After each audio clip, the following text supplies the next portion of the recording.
So let's jump in. Yolanda, it's so wonderful to have you here. I met you multiple years ago, sat next to you at a table at a large fundraising conference, and you casually dropped into the conversation that your charity works in Holacracy, and my ears pricked up, and I was like, oh my goodness, our Tilt community really needs to hear about your story. So thank you so much for being here. Thank you so much for sharing your story. Would you tell us a little bit about you, your background, and your role now at CliniClowns? Of course, it's really nice to be here. Then thank you to all of you there listening, finding this topic interesting enough to come come and join us on this Wednesday. So my name is Jolande. I will not bother you with my last name. It's very Dutch and hard to pronounce. Eleanor did her best, does her best. It's nice that an event a few years ago led to this. So English is not my first language. I'll say that right off the bat. I am Dutch. I did live in the UK when I studied, but that was a long time ago now. So my English is a bit rusty. Please do let me know if there's anything unclear, and it might be that I'm looking for words every now and then. But I've been at CliniClowns since 2022. I kind of stumbled into the fundraising world. I have a master in theatre and performance studies from King's College in London. And then I worked for an orchestra for a while, and now I work at CliniClowns as a legacy fundraiser, which is where my heart is. Uh, I love the stories that legacies tell, and I love the transformational power they have. I think if I were in the Netherlands, I would have to explain what a legacy fundraiser does, but I think here I might have to explain what CliniClowns does, which is interesting because most European countries have a charity like CliniClowns. I think as the UK, you are the odd one out. Um, we are actually one of the most well-known charities. So we're a big charity. We have over 100 professional clowns, so trained actors. Who have trained also in in a clown character, and they go into the hospitals and they use their art of play, humor, connection to relieve children from stress, pain, and anxiety. So children in hospitals is our main focus, but we also play for people with a disability and people with dementia. Um, I have because I have a few slides, I will show you in a little bit what it looks like because people have a lot of misconceptions about clowns. But it's and also in the Netherlands there's a misconception that this is something volunteers do, but it's actually a very trained skill, and it's really a part of the caring process in the Netherlands. So, for example, children who might need a um, like to go under to get medicine to get a procedure done, the clowns can distract them and they can just walk right out afterwards, which is really wonderful. Thanks, Yolanda. Yeah, it would. Do you want to show us the video? Shall I show it now? Yeah, what Clinic Clowns Good. does, because yeah, certainly it's something that I hadn't heard about, and until a few years ago, and it is yeah, exactly as you've said, Yolanda, the UK seems to be the odd one out for not having Clinic Clowns, and it's something that yeah we haven't for most of us it hasn't crossed our minds. So Yeah. So yeah, I will share a quick, it's a 30-second commercial. It has a Dutch voiceover, but just to give you a little bit of an idea. So here we go. Iedereen heeft hem nodig. Het laat bloed sneller stromen, het zorgt voor ontspanning, kracht en kan pijn verlichten. De lach. Jij kunt kinderen als Quinn die onmisbare lach bezorgen. Door CliniClowns op te nemen in je testament. En lachdonor te worden. Zo laat jij je lach na voor iemand die hem hard nodig heeft. Ook lachdonor worden? Kijk voor meer informatie op cliniclowns.nl/nalaten. Okay. thanks, Yolanda. Yeah, that definitely gives us a sense of what Clinic Clowns is all about. And I know that's a core part of why you moved to a holocratic approach. But I think before we go there, could you give us a whistle-stop tour, I guess, what is holacracy and how is it different from more traditional ways of working?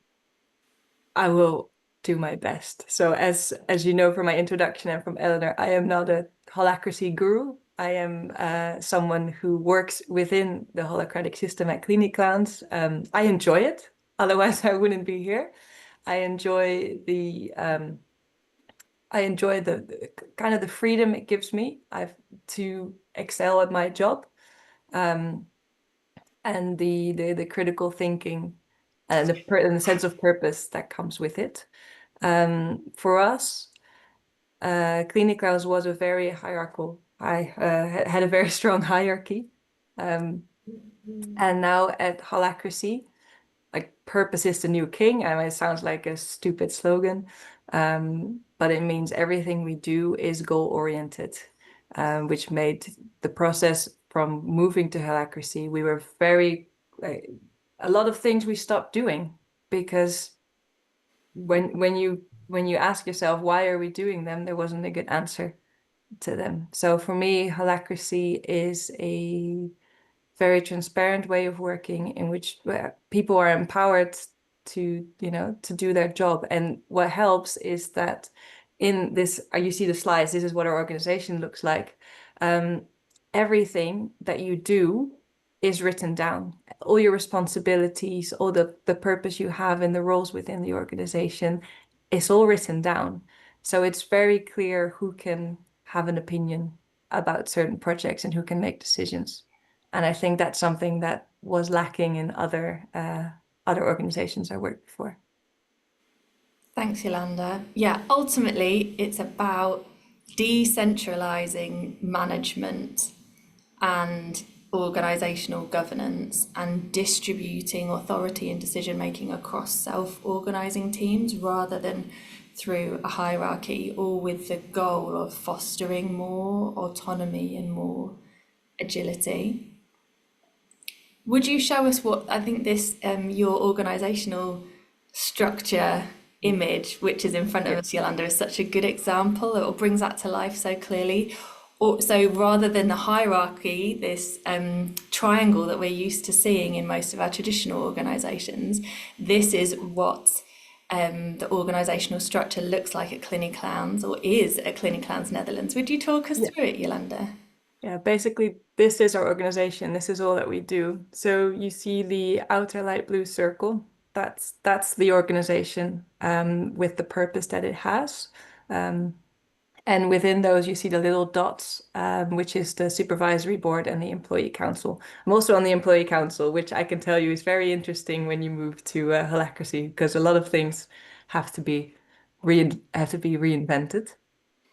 Then within the purple circle, that's basically what used to be teams. Sometimes there's new teams were created for a more multidisciplinary approach. So the biggest ones you see is stakeholders. That's great. That's an English word. I don't have to explain it. Here at the bottom, you see support and quality. That's all our IT, data, the website, finance, that kind of topics that supports the purpose of the organization. The big purple one is HR. And we have a few smaller ones. So for example, our communication circle is there. And the circle here is called doelgericht werken, which is our way of working. So it translates as purposeful working or goal-oriented working. And it is the circle that helped us implement the method. And then within stakeholders, obviously there are I've got a little video to go to go into the organization. So you see here, let me see, try it again. You see we have our impact work, which is in speelgroepen, and the supporters, which is everything fundraising related. Where's my mouse? There it is. The circle I'm in with the legacy, I'm the circle lead or the route finder of our bijzondere giften, special gift circle. And you see all the work we do with and for our supporters, customer service is in here. These are all the different roles we have, people that have roles in them. We are quite a small circle. And all these roles have every role has a purpose and every role has responsibilities. And then at the bottom, you see the LinkedIn roles, for example. But this might be going too much into detail already. Those are people that basically expertise we hire from other circles. So that our email and automation specialist, a data analyst, they join in our circle, but their purpose and their role is within another circle. I hope that makes sense. That was a whirlwind of It of circles. does. It would be great if you can, let's try and bring it to life for everyone a little bit more, Yolanda. And how we thought we might do this is to talk through meetings. We spend so much of our time at work in meetings. They define our culture, they define how we work. And they're in that same way that you've seen in the organogram, real rigor in terms of the clarity of what people's purpose is. There's a real different way of running meetings that's also really goal orientated. So could you talk us through what, yeah, it looks like working in this holacratic approach day to day, Yolanda? And I think talking us through perhaps what happens in a meeting, and what I'm hoping you'll notice when Yolanda talks you through this, how it's really the accountability really lies with the individuals in the meeting to make sure that they get what they need from each stage. So yeah, over to you, Yolanda. I'll do my best, but if there's any questions, if anything is unclear, let me know. So all the circles that I just showed you, they have 3 fixed roles. Every circle has them. One of them is what we call the route finder. In Holacracy often is called a lead link or a circle lead. We call it the route finder, which I think is a really nice metaphor for what you are doing. It's all about your responsibility is the goal of the circle, and you do that by making sure the governance is in order. You are, if necessary, you are able to prioritize strategies, and you make sure, this is very important, that your circle, if there's any obstacles in your way, is your responsibility to remove them. So you always have a route finder. And then you have a facilitator and a secretary. And these are people who work in the circle. And this is a small role that they take during the meetings. So the facilitator makes sure the meeting runs well, smoothly, can make decisions on when to move on, when to allow discussion, for example. And the secretary does the notes, the action points, and all the meeting reports. So every meeting, I saw there was a question about the program we use pop up. It's Hola Spirit. I'm sure it's I'll write it down. yeah. I'm sure it's more widely used than just in the Netherlands because it's not a Dutch tool. So within Hola Spirit, you always get a meeting report, and those are public. And people can subscribe to your circle as well. So then whenever you had a meeting, they get the report that the secretary wrote in their inbox. And the meetings have a very fixed structure. And when I talked to Eleanor about this, it's fascinating, this meeting structure. It's my favorite thing about working here, because you can get a lot done because you're not necessarily going on and on about the work. You're making sure, what do we need to do to get the next step? So meetings always start with a check-in. So we just check in, everyone goes around the table. Is there anything that distracts you? Sometimes the facilitator will ask a fun question just to set the mood, ask if there's any expectations. So we do a round of check-in. Then first thing is checklists.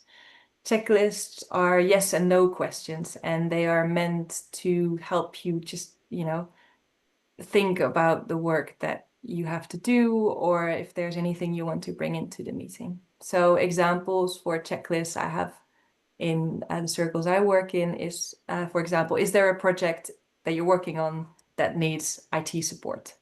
Or do you have enough time for your role in this circle?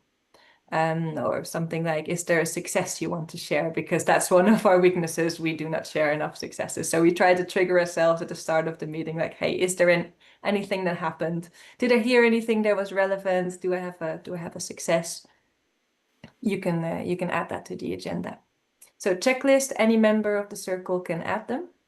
Then we move on to the indicators. And the indicators, the route finder decides on them. They're always, the answer to an indicator is always a number. So they're basically your KPIs. And you can adjust whether you do them every week, whether you do them every month. Some of them you might do every 2 months. But then people are asked to prepare the answer to the indicators, just to make sure that you are still working towards the goal, insofar as numbers support that. Next step of the meeting is a run through a project board. Everything that the projects are kind of ideally 6 to 8 weeks, so things you work on for 6 to 8 weeks. We always frame them as if they have completed, which is just kind of this mental check. So you say like, okay, I have implemented this, this, and this, and then that's what you're working towards.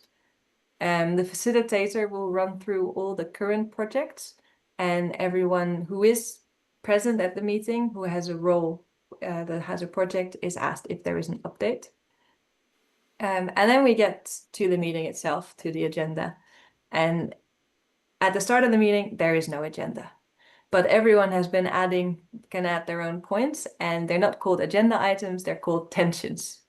That's a word that sounds a bit negative. You might be like, okay, but not everything is a tension, because I might not have a problem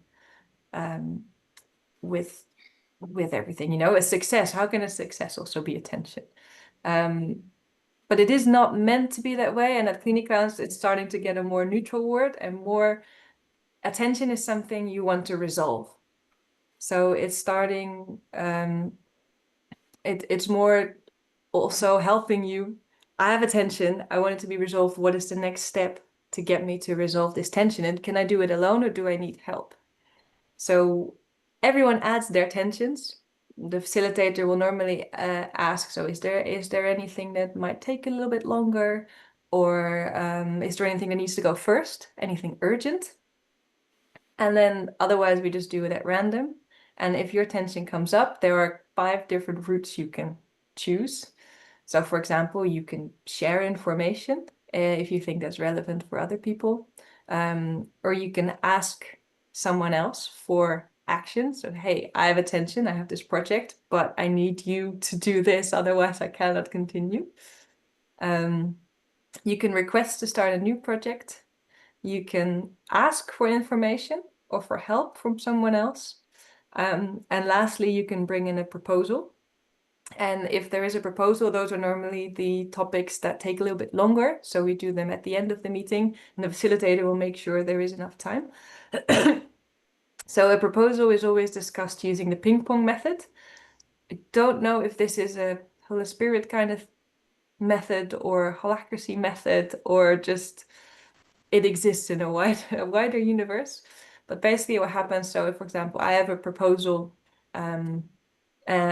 I'll present it to the circle, then everyone can ask questions to make sure they fully understand the proposal. So after that, the facilitator will ask everyone to give a reaction. And that's something we really had to learn at CliniClowns, that questions and reactions are 2 very different things. So at the first stage, it's really, the idea is, okay, I just want to understand what exactly is it that is being proposed. And sometimes it's quite hard to ask those kind of questions when really you just want to give a reaction. So everyone gives a reaction to the proposal. As the presenter, the facilitator will ask you, do you want to adjust your proposal based on the reactions, or do you want to take it back and present it again next meeting?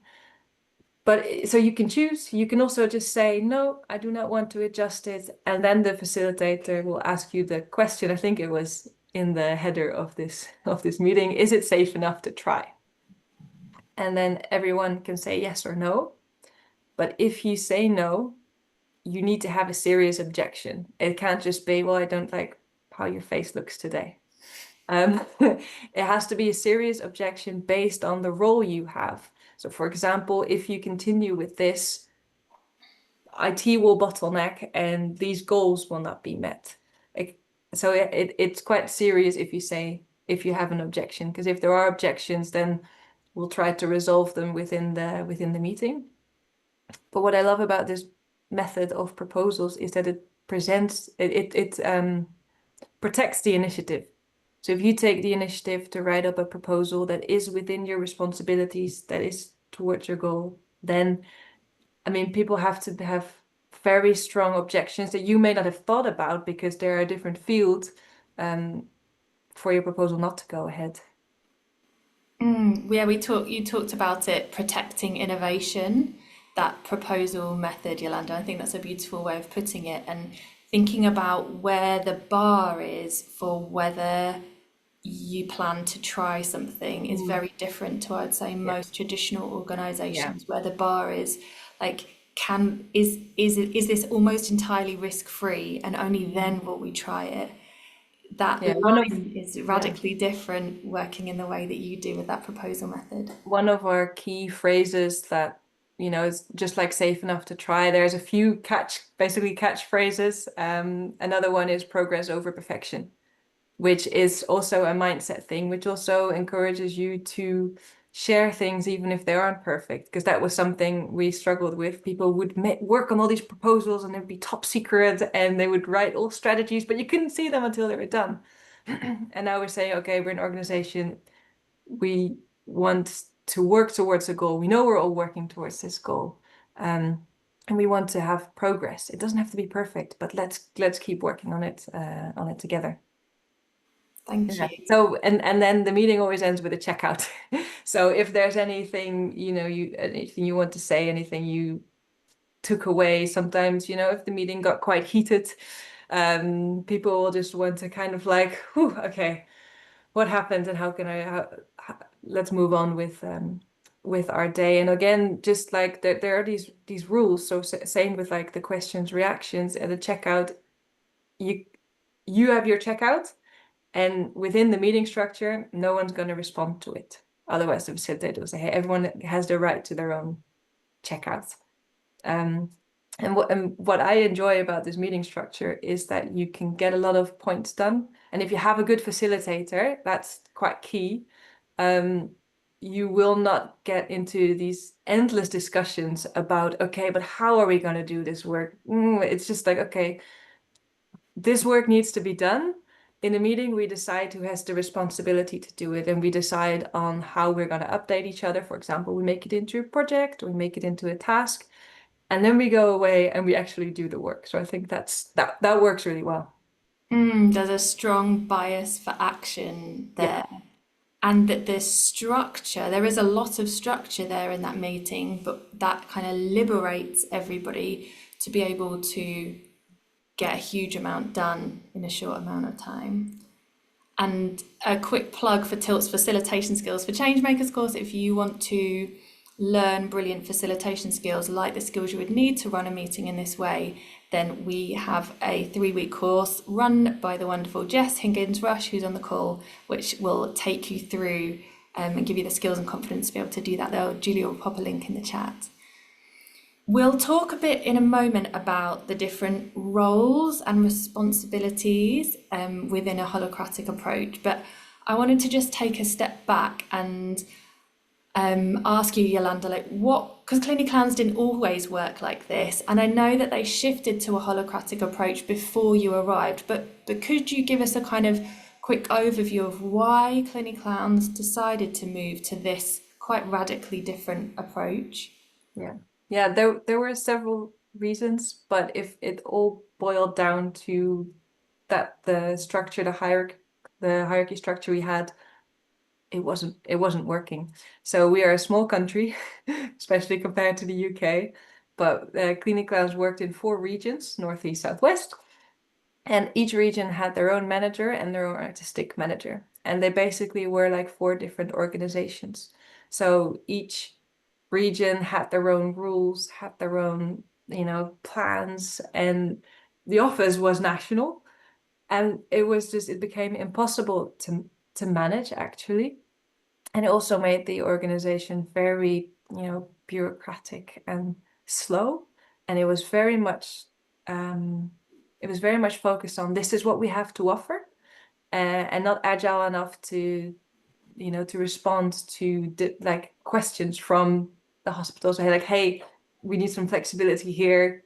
Can we arrange that? And that was one of the main things they wanted to solve. And just this whole, 4 different artistic visions within the organization, that wasn't what they wanted. Plus, you have an organization where more than 100, like just the clowns, they're all, theater people, they are drama therapists, they are super creative people. And you put them in this hierarchy where they do as they are told, and they have their freedom on the floor, but you, as an organization, you do not use their creativity for their own, for their the strength that they could be. I love that part of the drive towards trying a different organizational approach was from the clowns, from the people on the ground doing the work. And how did that shift happen? Yeah, just briefly. Yeah. It took a while. I can start with that. So I joined in the summer of 2022, and they had just started. I think in the spring of 2022. So first they did roadshows throughout the whole country, all the regions, to tell everyone what the change was going to be, what was going to happen, what the time frame was. And then in waves, they started moving teams into like asking them, okay, we're looking at the governments and we're going to move into circles. How do you want to, structure your work, and what is the purpose? Well, basically, what is the purpose of your of the work that you do? So we had sessions where you would write post-its with all the work that you do, all the tasks that you have, and try to organize them into different roles so that it became clear, okay, what is actually all the work that is done within the organization. I showed you in the beginning, we have a circle called goal-oriented working. So we worked with the bureau that helped us with the change, but they also trained people internally. So they can also provide our trainings and coach circles when they're starting, to make sure that everyone would got comfortable using the method. Because in the beginning, those meetings felt a bit weird because there was such a structure, and like, what can I say? Am I allowed to say something? Do I have a role that, that can I have this opinion, basically? So that took a little while to get used to. You find now that people got used to it and it has become very efficient. I will also say that this way of working is not for everyone. So it is also when they made the change, there was also colleagues who decided that this wasn't the way to go. And sometimes that was liberating for the organization. So if a line manager decided, you know what, I really enjoy being a manager because I love working with the people, and I do not enjoy this insecurity of this transition period. For example, our fundraising manager, she left, and that freed up the supporter circle to really restructure without the old, the old hierarchy that we had, because people still looked to her for sign off, even though it wasn't necessary.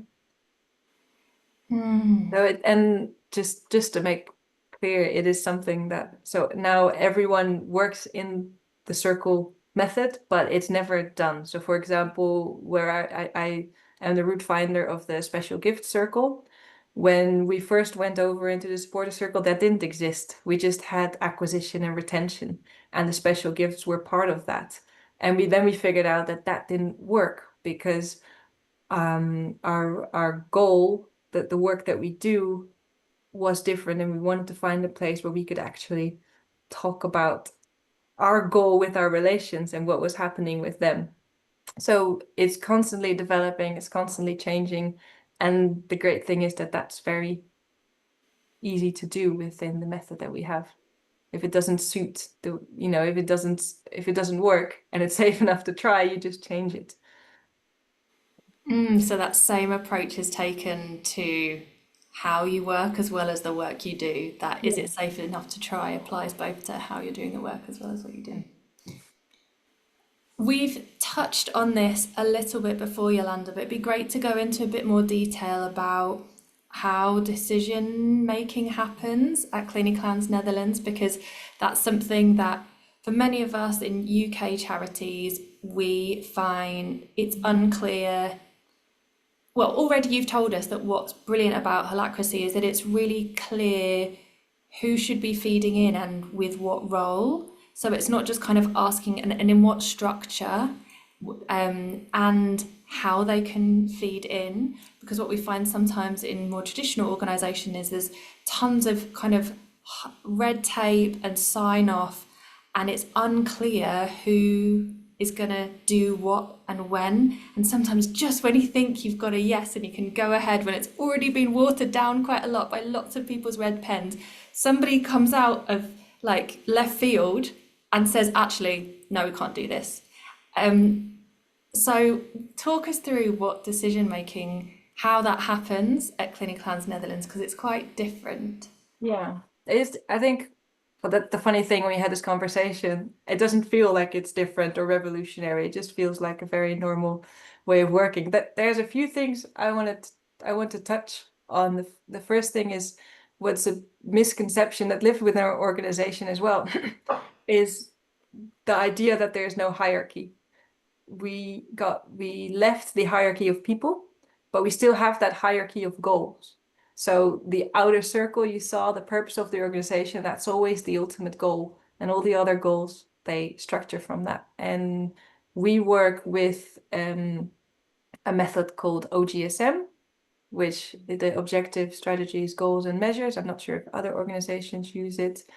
And that is made every year. So the objectives for the year within the purpose of the organization are defined, and then they cascade to the different circles. So what are the objectives for the supporter circle? So that is kind of the scope that the supporter circle get. And then within that, I, for example, am the route finder for the special gift circle. So we contribute to the conversation. Okay, so this is what we are going to achieve. And it's very much about the what we are going to do, and how we're going to do it is decided within the circle. That's our responsibility, that we have those roles. So unless it brings up attention with someone else, I mean, it's sometimes quite frustrating. You remember the school projects where everyone was handing in their work on time, and there was one person who would always do it at 5 minutes to the deadline. That's very much the how someone does their work. And the method focuses on the output, on what you do. As a colleague, you might have attention and you get to resolve that. But we were also an organization that, you would try to make a TV commercial and it would go through so many people, and then the CEO saw it and they were like, oh no, but you need to change this. And then, it would be endless, like you say. And with always the danger that someone just say, you know what, just scratch it. And now it's okay. So within the campaign circle will get the objective to raise this, like to fundraise this amount of money or these amount of new donors. They get to decide how they do it, and they have specified the roles within their circle that that make sure that the fundraising principles are met, and that someone is responsible for making it, and who gets to give those opinions. And you can always ask colleagues what they think about it, but as the person who has the role with the responsibility, you can decide. But with that, I want to say that does say something about your work, the work culture you need to create. Sometimes you need to force. It's not the right word, but when we changed into Holacracy, a lot of stuff came up with people having expectations or unspoken rules, and that needs to come up because everything is now clear and written down. So it needs to feel safe also for someone to say, this is my responsibility and I'm taking it, without someone acting like a line manager and saying, you know what, I find this not good enough. But that as an employee, it's liberating, but you also need to have, sterk in je schoenen staan, to be to be confident in the work that you do. And lastly, I will stop rambling on about this, but sometimes when you're in this process and you're in a deadline and people are having opinions, you go on with it, but what you then need to do afterwards is to go back to the government and say, okay, next time we run a campaign, this wasn't clear. It wasn't clear. Too many people were involved, but who actually needs to be involved? And then you might change the responsibilities of the roles. You might add a different role. You might ask someone else for the role, just to make sure that we continually keep improving these projects. And that's my side note. That takes time, and that's not always a pain-free process. Yeah, you can really hear how the responsibility is on you in your role to achieve your goals in the best way possible. And it's really clear who can feed into that and how. But that ultimately the freedom, you have a lot of freedom, but also responsibility Yeah. to get things done. Yeah. Okay. There's three more questions that I want to ask really quickly before we open the floor to everybody else. You mentioned line management, Yolanda, and that you don't have a line manager now. Nobody does. Would you talk us through briefly how do you get the support that you would traditionally get from a line manager? I know that was a big a challenge in that shift across to this new way of working. Yeah. It was a big change, and I don't know if CliniClowns handled it the best way possible, because they basically said from one day to another, okay, we have no more line managers, but the people were obviously still working in the organization. So people would go towards them with questions, and especially for the clowns who are, their job is on the floor. They do not sit in meetings all day. They are not behind a laptop all day. So they had more, even just simple questions. Okay, where do I add my declaration? How do I register for a sick day? Who do I call when I'm too sick to work? They would used to call their line manager. What's happening? What's happening now? So that put in our organization a lot of pressure on HR, which wasn't at the time ready for it. They have taken on the responsibilities of support you might need. So if there's any questions about, your well-being that you would otherwise ask your line manager, you go to HR. Within HR, there's also the academy. So any questions about your personal or your career development, there's people there. And in Holy Spirit, it's very clear who you can ask, who you can go to with those kind of questions. But it does put a lot of pressure on the people. We had a team of 2 HR, I think, which is not enough for the work that was put on them, because basically everything that was a line manager needed a process that didn't have that hierarchy and that sign-off in them. So there was a lot of new processes were written, but a process is also not, leadership. You want the employees to have personal leadership. That's actually the cultural change we're working towards, and HR is trying to facilitate that. What is a struggle still in our organization is the position of HR, because where you used to have perhaps a more difficult conversation in a triangle with you, your line manager, and HR, now HR is your point of reference. So they are in a situation where they are one-on-one with employees, and they have raised attention that makes them uncomfortable, because they do not want to have that position where they need to have knowledge or or an opinion, not the right word, but about the work that you do. That needs to be within the circles, but then they're very clear. A route finder is not a line manager. So that's something that we're still working on within CliniClowns very much, yeah.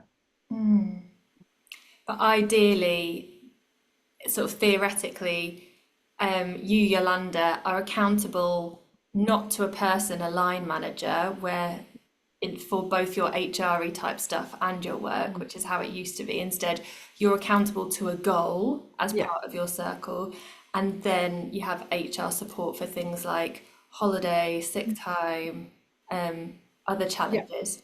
Yeah. That's a good summary. So, what are some of the results or the outcomes that you're seeing from this new way of working? Yeah. I think what I mentioned before is that the organization, like everything came up, every conversation was had in this transitional period. So I think for the company itself, it was very healthy to have this kind of reflection moment. And it has helped us, like in general, a lot to be more critical of what we do, to make sure everything is aligned. And for example, that new strategies are developed that are in line with what the market wants from us, and that there is a place for those conversations. So I think as an organization, we have definitely become more flexible. I'm sorry, my baby's crying in the background, so I'm a tiny bit distracted, but my mom is there. So I think the main thing I notice is that has been a big change in the culture. Because I can hear a lot of people talking about it. I wasn't there before, but everyone talks about, okay, there is a space to talk about things and things that might bother you, things that haven't gone well. I mean, we have people working in our organization. Our organization is 30 years old. We have people working here for over 23 years, who basically were the founders. So obviously there is a lot of history, but because has been such a radical change, the organization got to reinvent itself. And what is actually also a really nice topic that we haven't discussed at all so far is that the career perspective for clowns is very limited, because they often do this because they love the work that they do and they always have their artistic development, but they do not have a lot of growth possibilities within the role of clown.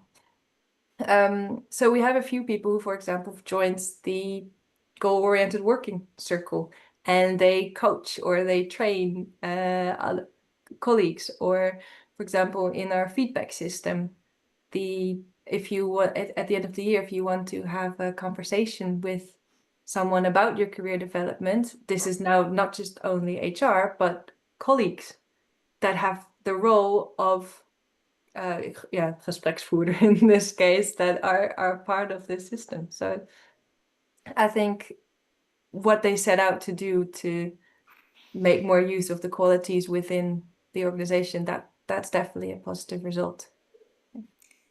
And my final question for now, before we hand over to everybody here, is how does it feel for you, Yolanda, working in this way? I feel very comfortable working in this way because, as I said in the beginning, I enjoy that kind of what do you call it? The personal ownership, the autonomy you get to do the job, to find what gives you energy, and to do that. You can add roles, if it's very flexible. It's not just I'm a legacy fundraiser, so this is what I do. So you can also, if you want to venture into different roles, there's nothing, well, in theory, nothing to stop you. I but sometimes I find that the balance is off. I like that it invites a very critical way of thinking about what you do, why you do it, and how you do it. You do not just always, sometimes you have an opinion and then you're like, okay, but I can share it, but I do not have any role in this. So what is the point? Sometimes I find that working on the government, especially as a route finder, the work you have to do on the governance, on constantly improving the method, working on the organization instead of my job is outside the organization, getting people excited about the work that we do and inspiring them to leave a legacy. And that balance within Holacracy is sometimes something I sometimes find difficult, because in the end, I'm always thinking about, okay, we are working towards a goal, and we have donors and they basically pay my salary. So how do I justify working on this organization? And then, I have these conversations with myself that eventually this helps the organization become more efficient and become more agile. So I like it because it provides an extra challenge, which is also why I'm here on my day off talking about it. Thank you so much for taking us on a whistle-stop tour through your experience of working within Holacracy, Yolanda.